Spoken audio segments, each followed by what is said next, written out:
tem uma publicação que eu li, infelizmente é uma publicação interna de uma ordem que eu estudo, e infelizmente quando a gente entra, a gente não pode divulgar o material sob penas processuais, se assina digitalmente lá o negócio lá. Mas eu li um trabalho sobre Jesus, e um trabalho interessante, em que o trabalho tentava apresentar Jesus como alguém que realmente tinha uma missão de depor o Império Romano na dominação do Reino de Israel, e não numa questão mundial. Ele também tinha a missão de ser o representante do Messias na Terra. Estou falando o que está na publicação. Não estou dizendo que eu concorde, nem que eu acho isso coerente, ou vamos dizer assim. Mas você vai entender a minha pergunta. E a mesma publicação, e é uma boa publicação, com referências bibliográficas, a mesma publicação também apresenta que esse mesmo Jesus, por ser iniciado na ordem dos essênios, iniciado, mas não permanente lá, e depois também adentrando a esse ramo também mais... o trabalho apresenta como um ramo mais seleto, os Hanotzori, né, ou os nazarenos ou nazireus assim também. A obra vai dizer que essa era a missão oculta desse Jesus.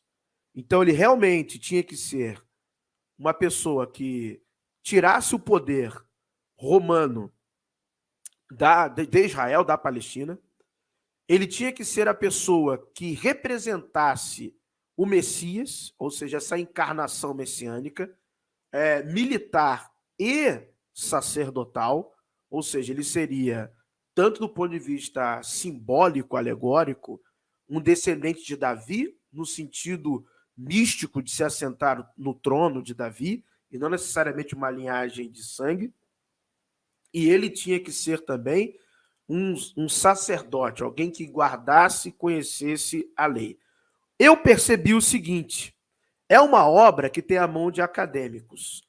O senhor acha que haverá um movimento futuro na literatura que será produzida acerca do Jesus histórico, em que todas as teorias, teses, hipóteses que temos hoje, alguém vai tentar fundir isso em uma coisa só?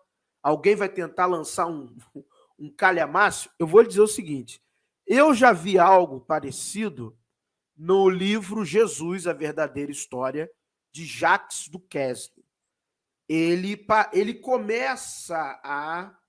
É um historiador francês, conhece muito a tradição judaica, conhece a tradição talmúdica, conhece as questões de Fílon, e você já vê em alguns capítulos do livro de Jacques Duquesne, que eu tenho ele impresso, ele vai falar de alguns aspectos da vida do Jesus que teria vivido no primeiro século, e ele começa a citar não só fatos históricos, mas fatos também da literatura corânica, da literatura romana.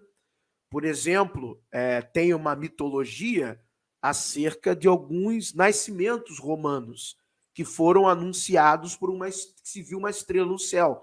O caso de Júlio César. Jacques Duquesne fala isso, cita isso, e a fonte no livro dele. Como também o nascimento de Peihan, na China. Então ele também cita também no livro dele. Ele fala de questões de obras de Fílon, questão do Logos também.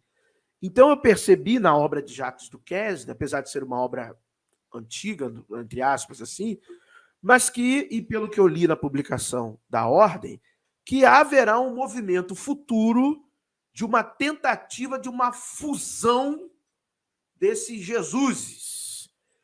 E que isso parece-me que será uma narrativa muito convincente. É um Jesus que meditava, ele era revolucionário, mas porque ele tinha questões sociais, então ele também era um cara intelectual que meditava, como mostrar que, como um ser humano normal, ele tinha várias facetas, como a gente que é pai, é professor, também é marido, Aonde o senhor acha que isso vai parar? Porque é uma coisa que eu estou percebendo. O senhor acha que isso pode mudar o rumo da compreensão acerca da figura de Jesus para as próximas gerações? Ou o senhor acha que isso vai incorrer em mais do mesmo? Ou vai ser mais uma tentativa, vamos dizer assim, pífia, por não estar necessariamente amparada em uma metodologia científica sem um viés? Primeira coisa que a gente tem que ter em mente é que antes do primeiro século, eu sempre gosto de usar o termo primeiro século, ok? Ou antes de Cristo, partindo do Cristo narrativo, ok? Ou antes de Cristo, partindo do Cristo narrativo. Esses 2, 3 séculos antes da construção dos evangelhos, eles nos dão um mapa político-religioso e cultural em que os gregos, os judeus, os romanos, as civilizações dominadas por Roma estão vivendo. Essa é a primeira questão. Manifestações de Messias não era algo típico só do judaísmo. Pelo contrário, o judaísmo assimila essas questões de um líder messiânico, de um libertador. Tá? O judaísmo ele vai puxar isso, ele vai absolver isso também. E vai Professor, só para acrescentar no seu raciocínio, na minha percepção literária do que eu já li, a visão messiânica ela é totalmente zoroastriana. Quando a gente lê o mito de Saoshyant, aquele que virá no futuro, filho do Spitama, Zoroastro, que não é um filho carnal, mas é um filho da tradição zoroastriana, do conhecimento, é o Messias. É alguém que vai vir no fim dos tempos, é alguém que vai vir para livrar o mundo do mal, do Arimã, do Angra Mainyu. Ele é nascido de uma virgem, só que o Avesta deixa claro que são linguagens simbólicas. É curioso isso. O Avesta, ele mesmo diz, quando ele começa a descrever os mitos de Saoshyant, coloca tudo bem claro, deixando que são símbolos, imagens simbólicas.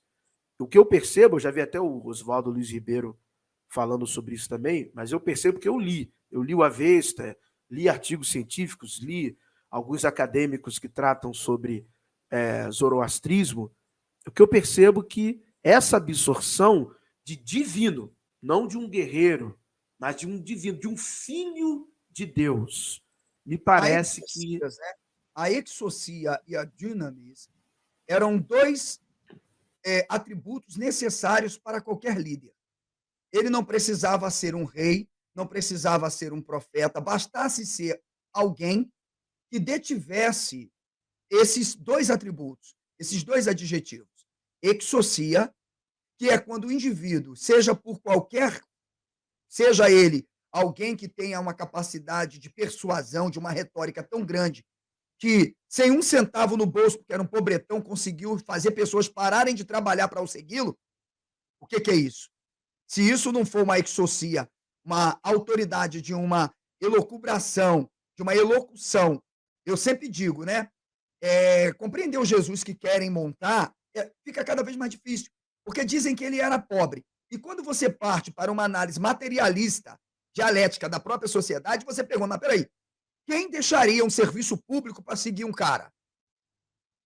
A narrativa deixa claro que ele é uma ficção literária, que está querendo mostrar a influência e o poder que ele tem, já que ele era pobre. Você largaria hoje o seu emprego para atender um itinerante pregador que simplesmente disse, olha, vem que eu vou te fazer pescador de alma, de gente? Não, sem contar que o termo pescador de gente é muito usado lá por Joséfo também, para se referir aos trabalhos do Tito, Vespasiano e Domiciano.